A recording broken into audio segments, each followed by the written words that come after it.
Austin Lieberman, everyone. Welcome to the show.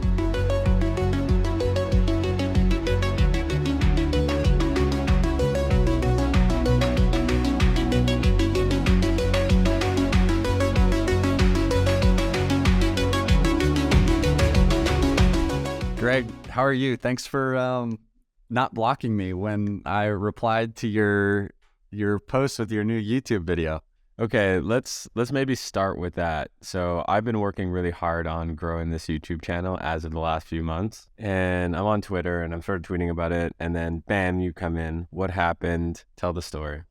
Yeah, so I've been a fan of yours for a long time and learned a lot from you, and I know you've done various different things that have been like super successful, and then so I saw you share this YouTube video, and I go and check out your YouTube channel, and the first thing I see when it is the title is Everything I Learned This Week. I was like, okay. So the thing about YouTube is like I've been trying to learn it as well, and I think it's a huge change for people that have very large Twitter accounts or like a very large account somewhere else. YouTube is so big and has so many people viewing it that 99% of the people on that platform have never heard of you and never heard of me especially. And so I think what a lot of people do who have huge followings on other platforms is they kind of assume that like the audience on YouTube is gonna know them and have the same kind of like trust equity that you've built up with your followers on Twitter over so long, or in your email newsletter or whatever. I think a mistake that I've made and that I sort of like alluded to in my reply to your tweet was it almost felt like you were assuming that people that watch that video know you. And so you like, I watched the first 30 seconds or minute of the video, and I still had like no idea what the video was about and what value I was going to get out of it. And while I know you and I know the value that you bring on a regular basis, so I was willing to watch that because I've followed you on Twitter for a long time. 99% of people that watch that video and come across that video are not going to do that. And so they're immediately going to flip away. And so that was kind of what I called out. Like there's a few best practices, if you will, that I've learned. And the biggest one, and this is like a Mr. Beast thing, right? Where it's like within the first 20 to 30 seconds, you have to get people's attention and tell them what value they're going to get out of watching the video. At the beginning of the video, just tell, like literally the simplest thing, just tell them why they should watch it. You know, if you're putting 1 million Orbeez in a pool, don't start the video with you shopping for, you know, your mom's birthday present. At the beginning of the video, just say, we're going to put 1 million Orbeez in this pool. And so, yeah, I mean, that was the reply. And I just think... Okay, on that piece, sorry to interrupt, but on that piece, we're recording on YouTube right now. What value are people going to get by watching this video? Yes, that's great. So this should be like what this video starts with. By watching this video, I think people who are maybe working a job and wanting to be a creator or monetize their brand online and learn how to transition from working a full-time job, working on their like creator passion part-time, to actually turning that into a business. That's kind of what my journey has been like. And I think that they'll learn some actual tactics, and I'm happy to share the process that I've used over time to not make millions of dollars from my own business right now. I think that's possible in the future, but to make like a livable income. And if nothing else, then you make a nice side income while you're working a full-time job. That's I think what like the most value I can bring to your viewers and your audience. So love that. And maybe let's start with YouTube. If you're trying to build an audience on YouTube, how do you think about that? I think like in my opinion, YouTube is the best place for people to start building an audience outside of also having an email newsletter or a way that they can capture people's emails and information and be able to contact them on a regular basis. Why do I think YouTube is the best place to do that? Because they've got a massive audience, hundreds of millions of people, if not over 1 billion people on YouTube over the course of a month, and there's literally nothing stopping you from getting started. They have amazing analytics, so you can see the results of what you're doing, and it's automatic monetization. So once you reach the YouTube Partner Program, which is, I think it's 1,000 subscribers and 4,000 watch hours, which feels like a lot, you automatically start getting paid for your videos. You don't have to have any relationships with getting your own advertising or finding your own brands and sponsors. You can do that in addition to the automatic AdSense that you get paid from YouTube. And then in addition to that, every single video you can, in the description and on your channel, you can link to the digital product that you're selling, the course that you might sell, your email newsletter, which is what I do, and affiliate links in the description. So yeah, I think YouTube is an incredible place to start. This is what I did. I started in 2022, I guess it was. I think it was March of 2022. Started actually creating on YouTube, and have gotten to a point like I think in December of 22, maybe it was October. It was, I don't know, somewhere between August and October of 2022. I'm happy to like screen share and we can go over the analytics. I got monetized on YouTube and am now making anywhere between $300 to $800 a month just from AdSense on YouTube that they automatically place. I'll show mine if you show yours. Let's do it. Let's play that game. Yeah, let's do it. So I'm gonna share my screen right here. So I have YouTube Earn or AdSense enabled. I recently did it. I'm making about $100 a month. You can even see, like, if I go to the Earn tab over here, I literally haven't even put in my banking information. That's how little I care about the $100 a month. Because to me, I don't care about the actual AdSense. Like, to me, the value is in, like, I have a bunch of businesses that I run. And if I sort of plug it in the YouTube video, like, that's going to be worth 100 times more than, the $100 a month. So the way I see it, and I think, the reason I bring this up is a lot of creators actually are not going to even care about the AdSense or Earn part of it, and the ad part of it, but, just really care about plugging their products within the YouTube videos. Yeah. So a couple things though is like that AdSense is just a reflection. It's a reflection of a couple things, right? The amount of viewers that you get on your videos, the amount of time that they're engaged with your videos. It's also based on kind of like the quality of the viewer, and that it sounds horrible to say this. I'm not labeling people here. I'm labeling people in terms of how advertisers view them, like how valuable advertisers view them. And so that comes down to what country are they viewing from? What's their age group? And so even though that $100 for you isn't meaningful, I think it's still, like, whether we're talking about revenue or we're talking about views or view duration or the geography or demographics of the audience, I still think it's like a valuable metric, because if that number is going up, it means that you are getting a wider reach and a higher quality audience that's going to be ideal for, your brands or other people that you partner with. Totally. Oh, don't get me wrong. I wish that number was 50x, and that's why I brought you on the pod to try to help me, Yeah. But I just want to let people know though that, like, it's a metric to keep an eye on, but it's, for me, not my core metric. Yep.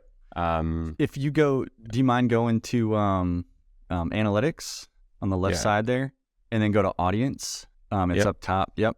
And let's see, you should scroll down a little bit. So here, like, this is where I think, and you may not even know this, because again, like, your focus is on your businesses and not 100% on like YouTube analytics, right?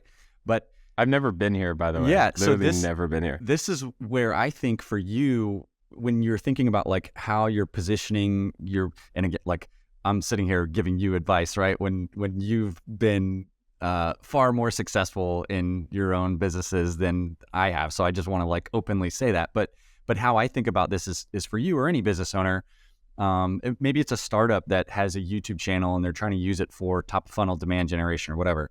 The amazing thing about YouTube is they have like some of the highest quality analytics in the world. And so you can see where your viewers are coming from.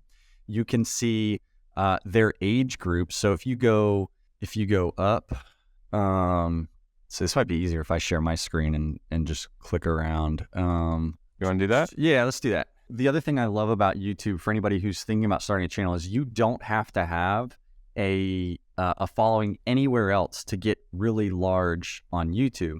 And I think like the next 3 to 5 years is going to be more about, especially as we see like Twitter deprioritizing outside links and then trying to prioritize in the algorithm organically uploaded pictures and videos. I think the next like 3 to 5 years is actually going to be about growing disconnected audiences on different platforms. And so what I'm trying to do is share less and less of my YouTube links to Twitter and just grow YouTube independently from growing Twitter. And the same thing can be said about LinkedIn or whatever platform. And I think the reason that's beneficial is because then in a way, you're like diversifying your audience and you're not becoming too reliant on any one platform if you're kind of growing them all. And there's of course a risk of like trying to do too many things at once, right? So we should maybe focus on like 1 or 2 at a time. But, and the other part of that is like, if somebody's a huge fan of you on Twitter and you just mention somewhere that you have a YouTube, they're going to find you on YouTube. Like your 1,000 true fans are going to be fans of you everywhere. But if you spread it across and you're doing organic uploads to each, you benefit from kind of like the natural growth drivers of each platform. So, okay, I've got my YouTube studio open right now, and I think the best thing to do is to maybe we'll just jump into analytics, and we'll go to estimated revenue for the month. And so I've got, I have 6,400 subscribers, and I've never paid $1 for any type of organic, like paid marketing or anything like that. I do all the editing myself. This is entirely, self-driven stuff. And then I think the most important point is if we go to analytics and we go to audience, you can see where people come from.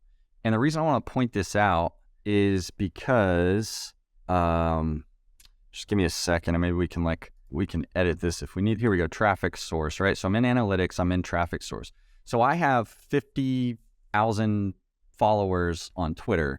And one of the things I did early on when I was starting this channel, which I'm still early, is I would link to every video on Twitter. And you would think that that would mean that most of my views would come from Twitter. But actually, so if we go to lifetime, so we're going to lifetime analytics, and this says 2016. That's because I uploaded like 2 videos a long time ago that, anyways, you could see where all this started. This started in March of 2022. External, so the views coming from external is 2.6%, even though like the vast majority of my following anywhere online is on Twitter. And I used to share a link to every video on Twitter. It just, to me, goes to show you how independent, these platforms are and how the benefit of like growing on YouTube, right? And so the reason YouTube is so beautiful is these 2 right here. The browse, which is anytime somebody's on the homepage of YouTube and you just are looking at what comes up on your dashboard, that's what those are. 51.6% of all of my views have come from browse. That's why YouTube is like such an important top of funnel, lead generation, in my opinion. And then YouTube search is at 30.6%. And so when you create videos, you sort of have to think about what are you prioritizing for? Are you prioritizing for browse, the videos that people will see in their timeline and click on? Or are you prioritizing for YouTube search? That is very much, you're going to find what are the topics trending on YouTube, what are the topics trending on Google Analytics, and you could just see it out there in the wild, right? Like right now, AI and anything AI related is getting a ton of search volume. And so if I wanted to orient towards search, then right now, one of the most popular search topics in the world is YouTube or is AI. And so I would start making videos about AI. But those are the 2 important things. And so then what decisions does that drive if you're going for browse or you're going for search? I talked about search a little bit. It all comes down to kind of like keywords, and you would want the title of your video and the things you're talking about in the video to be very SEO friendly topics, right? And I'll talk about how I've worked on that in the past on YouTube. With browse, by far the most important thing is the thumbnail and then the first like 60 characters in your title. Those two things have to grab people's attention immediately and get them to click on it. And so, yeah, that right there is where a lot of the demand comes from, is YouTube itself, which is why I'm such a fan of the platform. If we go to, I'm going to go to revenue here and get into why I think for people who are like long form video creators, and by long form, I mean anywhere from 8 to 12 minute videos is what I would consider long form. I think shorts are actually a complete waste of time and actually hurt your channel long term. And so right now we've got my revenue chart up, and over the last 30 days, I've made $206. I was traveling for 2 weeks, so I didn't make a ton of videos, and you can kind of tell I've got basically 2 videos done over the last, 15 or 20 days or whatever, which is less than normal. But if we go to lifetime, I've made $2,959 from YouTube. And again, starting basically in August 8th of 2022, I made $3.62. And the cool thing about YouTube is every video you make, I heard Ali Abdaal talk about this, every video you make is like its own little business, right? And it can generate revenue for you forever. Ever's a long time, for however long YouTube stays relevant and people keep watching. But that's a cool thing. And so I'll share kind of a cool use case. But one thing you notice is there was a short period of time where I jumped from in August, I was making $4 a day to $32 a day on October 14th. And I jumped to $86.58 on October 23rd. And then it's like slowly gone down, $54 November 2nd, November 9th, $22. And so what happened there? I had one video that was super popular. So let's see, if we go to views, 134,000 views on one video. My channel is about finance stuff, right? Which you can make a YouTube channel about anything. There's super popular YouTube channels about knitting and Pokemon and stuff like that. There is a difference in the amount of revenue you get paid per 1,000 views. That's dependent on, again, topics you talk about and how it all comes down to how valuable your viewers are to advertisers. And so if we go to revenue, right now we've got my most popular video ever open, 180-ish thousand views. Made $949 from that video. And if we go to the way that you can see the kind of the value of your viewer comes down to RPM, which is revenue for every 1,000 views. So I got paid $7.06 on this video for every 1,000 views. Right now it's got 134,000, so I was off whatever I said before, 134,000 views. So 134 times 7 is how we get to that $900 that it made. And then, YouTube right here in CPM, which is the playback cost for every 1,000 views, that tells you how much YouTube is charging advertisers to advertise on your video. So that is $19.56 for this video. I keep $7.06, which in my opinion is very fair for the creator.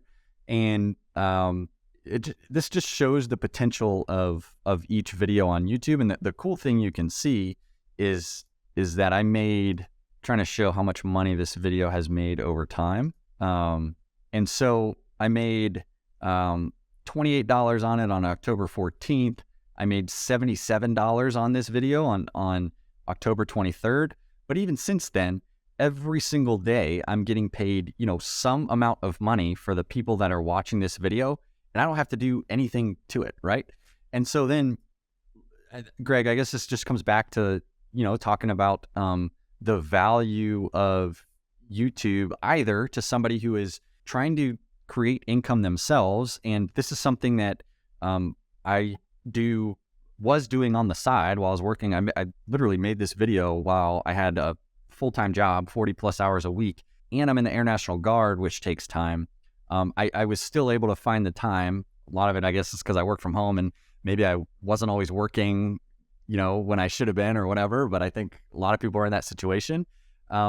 This was something I was able to do on the side. And so when you think about the macroeconomic situation we're in, people are losing their jobs, like how valuable is that for people, whether you're a founder or not, and you're trying to market your product, or you're just an individual trying to make some extra money, to be able to make $949 from a video that you create on the side. Like there's a lot of things that you can do with that money. And then on a monthly basis, and go back to overall revenue, this is a decent amount of income for somebody on the side. I'm trying to get to, so here's kind of the revenue growth. This is my total channel revenue per month. August. I mean, the crazy thing is it's the growth, right? Like the growth in it. You've been going from $100. You have, some months that were 900, but you're just seeing that, like, if you continue doing this, like, it's not crazy that you 10x the amount of revenue you get. You just have to like stay the course. And then all of a sudden you're making, thousands of dollars a month. And that's when you hear about like creators, quitting their job and going full time on YouTube. Yep. And the other thing that comes with this too, and you have to like balance this is I don't do any, I haven't done any brand deals where everything we're looking at right here on this chart, which if you're listening to this, I'm just showing the chart of revenue over time. It started $112 in August, has slowly gone up. And then I had a few breakout months. December, November, and October was 300, 740, and then 922. Either way, it's slowly trending up. And then you have kind of like a breakout month, but still the average is still kind of trending up over time. The thing about that is, like, as that gets bigger and as you get more views, it attracts things like brands reaching out, wanting you to feature their product in their video as part of the video. That's additional revenue.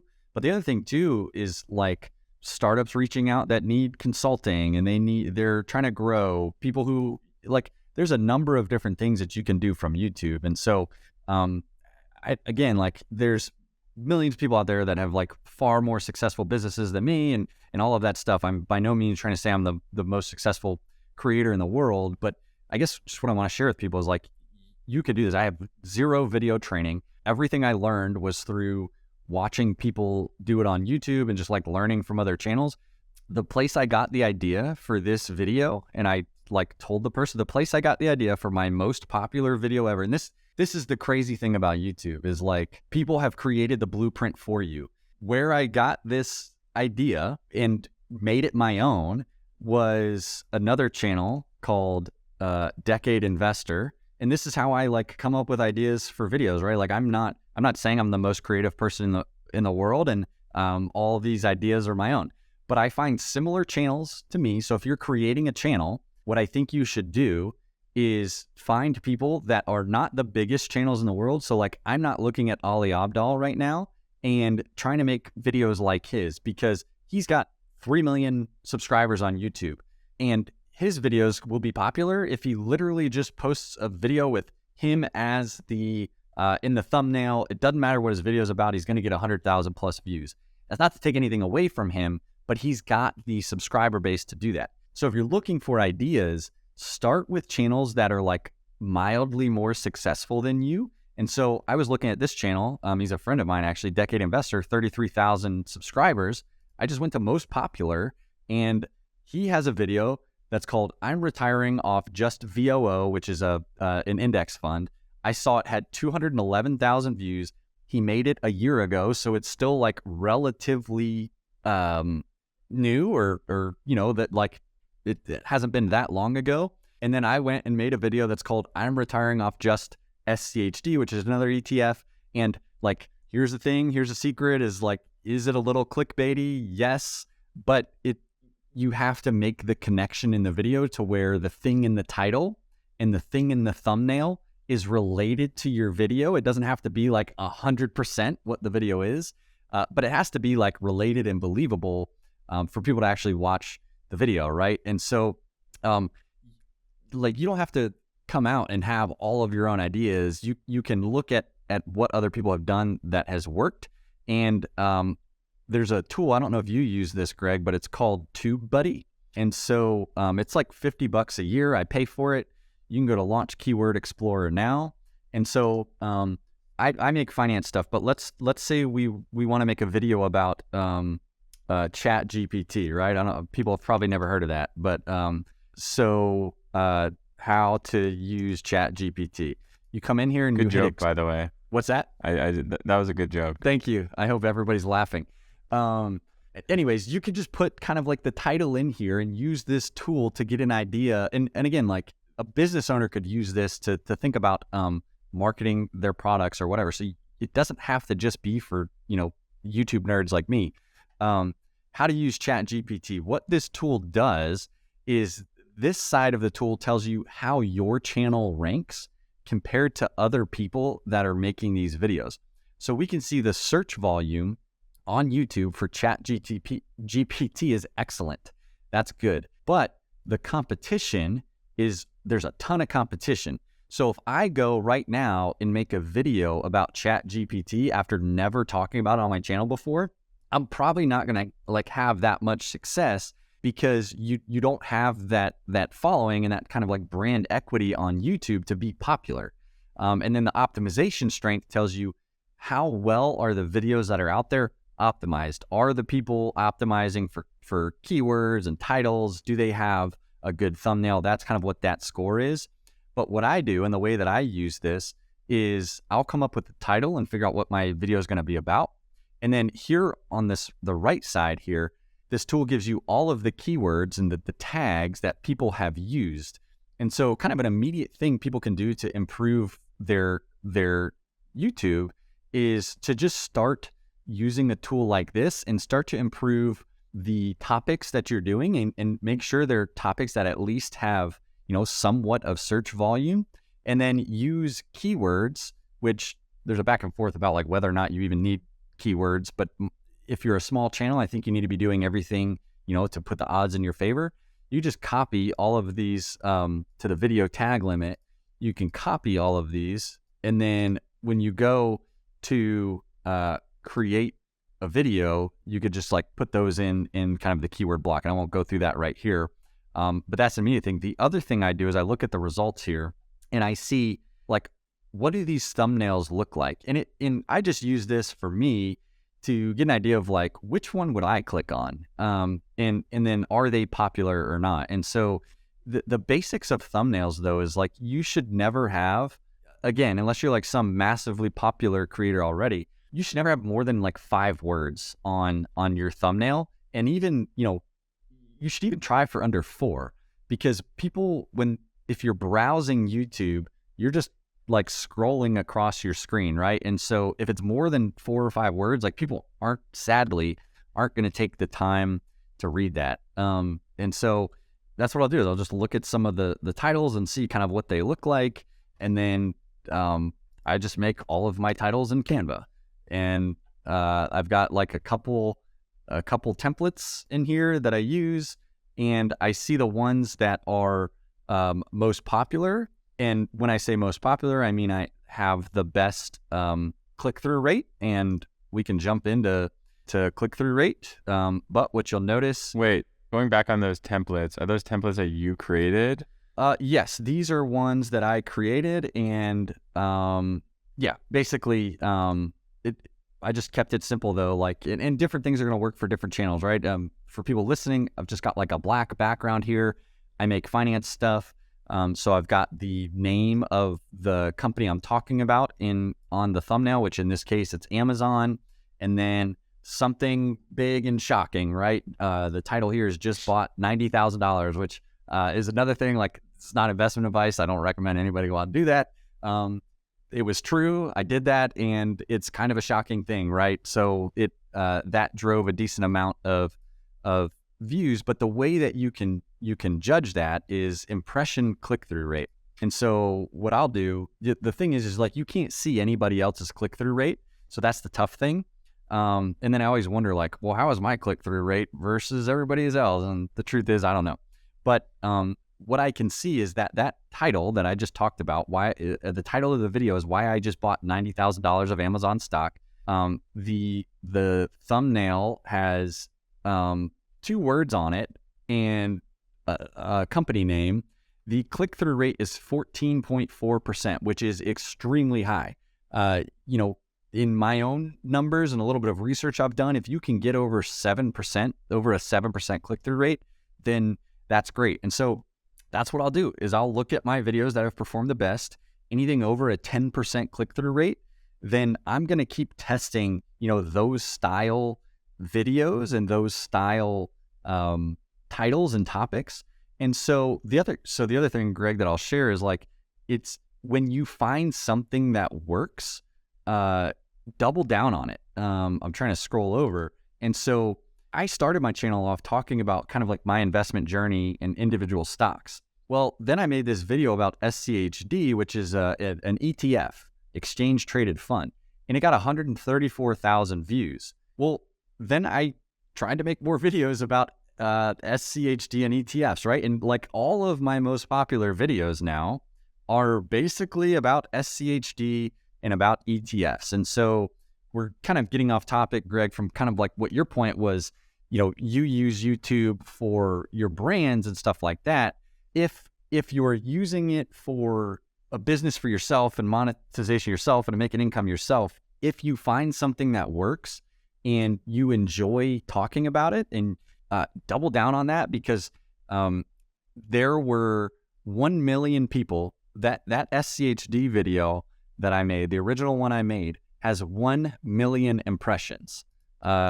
How many people use YouTube daily? So that video got 1 million impressions. YouTube has 122 million daily visitors. And so if you find something that works, 99% of people on YouTube have never seen it and never heard of you.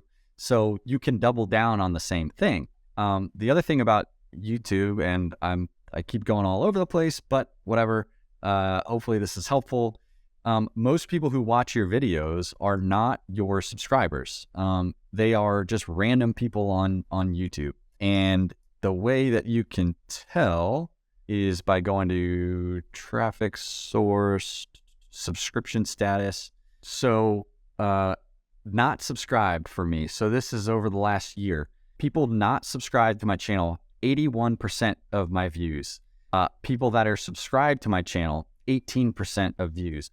And so you need to, if people subscribe to your channel, they need to kind of like get what they came for to stay subscribed. Don't limit yourself by thinking, if you make this video, your subscribers aren't going to like it, or it's different or whatever.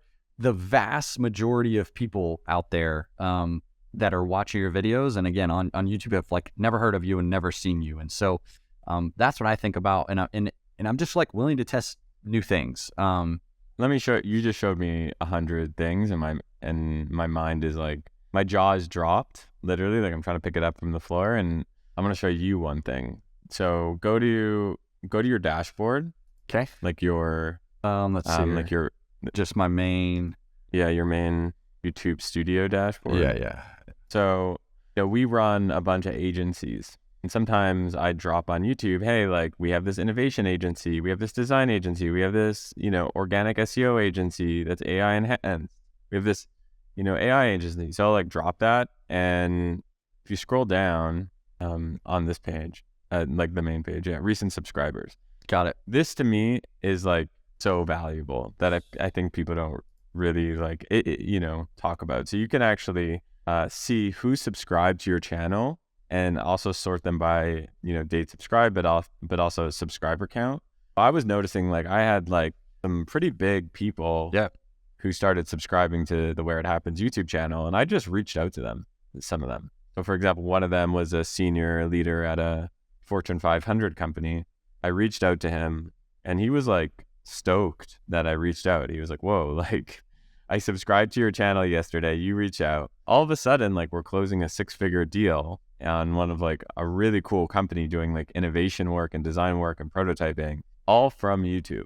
That's That's awesome. And thank you for sharing that, because I had literally never looked at that part. And I think that goes to show like why YouTube can be so valuable for so many different reasons, depending on what you're using it for. Like that is like the perfect use case, I think, for like you to be using YouTube for. And so then it comes down to different things, right? It's like, what is your purpose for using YouTube or whatever platform? And you do kind of have to optimize for that, right? And not, so back to like this whole conversation. So for you, like, yeah, it totally makes sense, I think, to optimize for the things that your most valuable, sounds bad, but it's like your most valuable viewer, optimize for that, which means, yes, you may give up views because you're not going to have the most viral titles in the world, because that's not going to attract the person that like is the most valuable to you and your business and your life.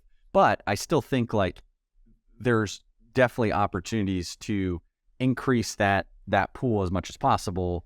Back like to the best practice things is like making sure in the first 30 seconds of your video, the people know what you're talking about, basic thumbnail stuff, like, you know, things like that, I think like can still be super valuable. But that's a great point where that's kind of why I think like YouTube Shorts for most people, at least right now, is a total waste of time. Because like if you think about the audience for Shorts, and I'll just talk about me specifically, my goal with YouTube is like a couple things.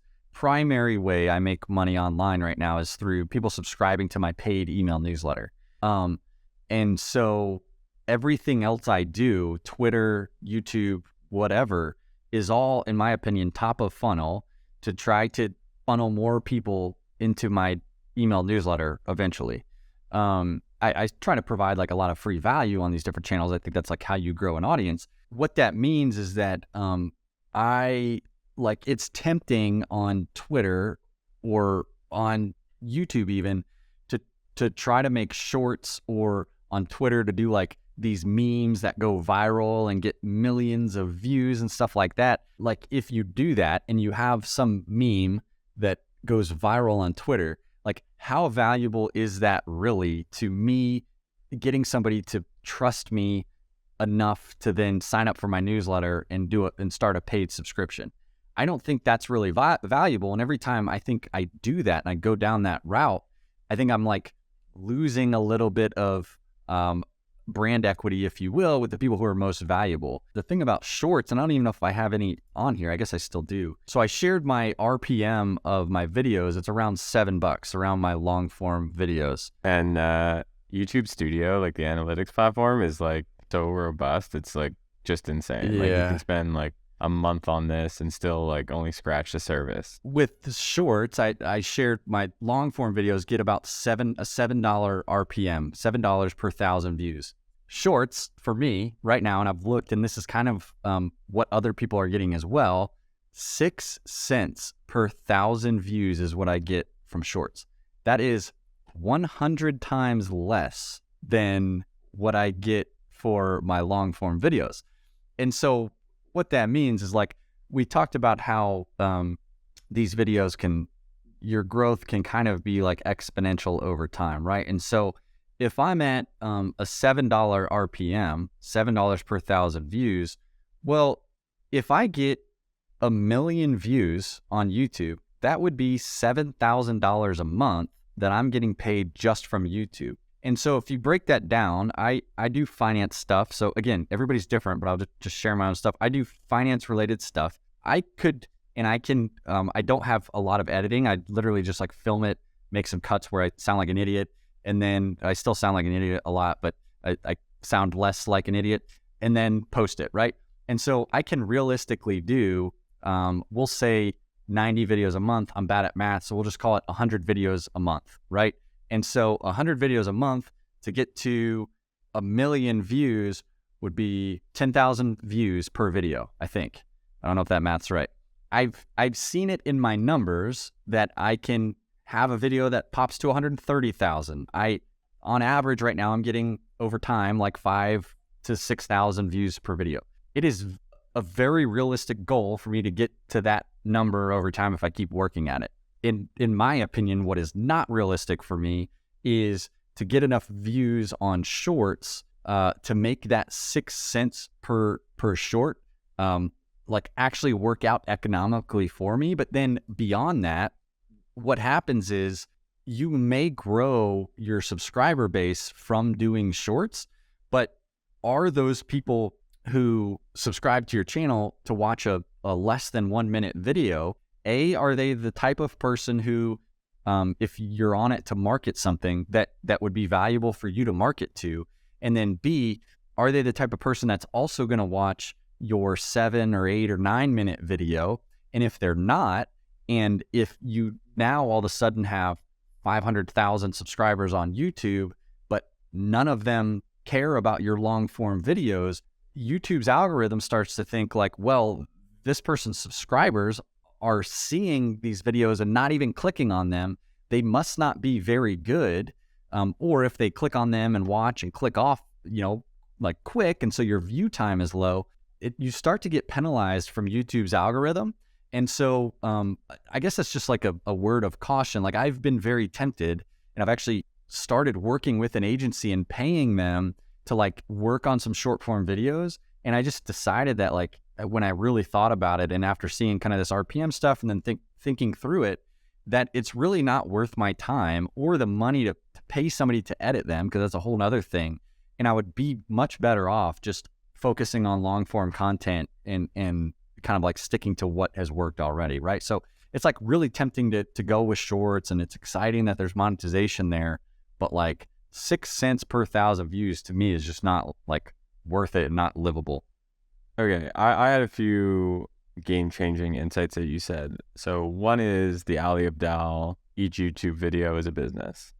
And I think the framework for thinking about that is just really smart, because all the insights that we have to building startups and businesses, i.e. build a minimal viable product, test, optimize, like basically all the learnings that you have from building startups, you can apply that to YouTube. So I think that was a huge light bulb for me. My only edit to that quote is, it's not that each YouTube video is a business, it's each YouTube video is a product, and you optimize the product. So that was really helpful to me. The other thing I learned here is I've actually been spending a lot of time thinking about shorts, but not enough time thinking about long form, which makes no sense, because I was like, oh, if I need to grow my subscriber base, I need to, go to shorts. Spending a lot of time and money on these shorts when I should be really thinking about what is the process for coming up with titles, thumbnails, optimizing that flow, using tools like TubeBuddy or vidIQ to basically help me there. Even though, to be honest, I kind of hate that. And I hate it because I love art, not science. And to me, this feels like more of a science. So I'm not going to I'm just going to be straight with you. I am not going to do everything to optimize my YouTube. I'm going to do the minimum amount. I want to optimize me having fun with this channel too. Like as soon as I do that sort of stuff and I'm optimizing, I lose that fun bit. So I think it's important for folks to don't over optimize is sort of another insight I have. What else do you want to leave people with before we wrap? Yeah, exactly. So that's a really good point, Greg. Is like I talked a lot about optimization. Don't be intimidated by thinking everything has to be optimized and then like not start, right? Like the most important thing that anybody can do if they're thinking about starting is just get started, and your thumbnails are going to be bad, your videos are going to be bad, you're going to ramble, your editing is going to be bad, have a good mic, because like your audio matters far more than video quality. But aside from that, and by good mic, $60 you can get a good mic. Aside from that, if you're thinking about doing this, get started, and then just, it's like so common, like improve 1% every time or whatever. Just get started and then work on one thing at a time that you want to kind of like fix and improve it. And so I felt the exact same thing as you, Greg, not just about like YouTube, but about social media in general, right? Like I started on social media when I was active duty in the military, and like literally, especially my career field, everybody made fun of me for like being on social media. And I was like, oh, that's like, whatever. And then I was like, oh, okay, social media is dumb. I'm not going to do that. Well, now social media has turned out to be like the most important and most valuable thing I've ever done for my personal income and personal life. It allowed me to get a job after leaving them, like so many things. I would say the same thing about like optimizing at least a little bit, and not even optimizing, but I think just don't create barriers to your stuff being found that you could easily avoid, is I guess the way I'll put it. And then the reason for that is like, yes, it needs to be fun for you to keep doing it. So certainly don't over optimize. But if you believe in what you're doing and you think like more people, you have a passion for it, which you clearly do, and more people need to find it, which I think they do, they learn from you. Like you and I kind of have like, and if we think what we're doing is valuable, we have an obligation to help as many people find that as possible while not being tacky. And so I just try to at least do some things to like not get in my own way, and some simple things to help more people find it. So that's I guess like what I will impart all my wisdom on you, Greg, is like, yes, don't optimize to where you don't make it fun, but you have important stuff to say that's valuable to a lot of people. So just like help more people find it, basically. Appreciate you for coming on, Austin. Where can folks find you on YouTube? Yeah. If you search Austin Lieberman, you'll find me on YouTube. On Twitter, I'm Lieberman Austin, and then my Substack is austin.substack.com. Thanks for having me, and I've been a huge fan of yours for a long time, so this is really cool. I love it, and I appreciate you. I know you don't give financial advice, but I definitely watch your SPHD video, and I definitely bought some SPHD after that. So good. There you go. Cool. All right. Well, cool, man. This is fun. Later.